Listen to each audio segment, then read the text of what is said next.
भाजपचे माजी आमदार संजय केणेकर यांच्या व्हॉट्सअप स्टेटसची चर्चा।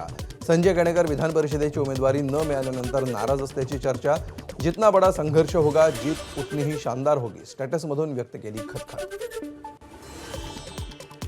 भावनिक पोस्ट खरं तर मी नाराज आहे म्हणून नाही आहे, ती माझ्या कार्यकर्त्याची प्रेरणा वाढावी, त्यांचं आत्मबल कमी होऊ नये म्हणून ती पोस्ट आहे। खरं तर माँ तेरा वैभव, माँ हम 4 दिन रहे न रहे, माँ तेरा वैभव अमर रहे अमर रहे। खऱ्या अर्थानं भारतीय जनता पार्टीच्या विचार संस्कृतीनं प्रेरित असणारा मी कार्यकर्ता आहे। माझं टायटल लोकप्रतिनिधीचं नाही आहे, माझं टायटल भारतीय जनता पार्टीचा एक कर्मठ कार्यकर्ता म्हणून माझं टायटल आहे। एबीपी माझा, उघडा डोळे बघा नीट।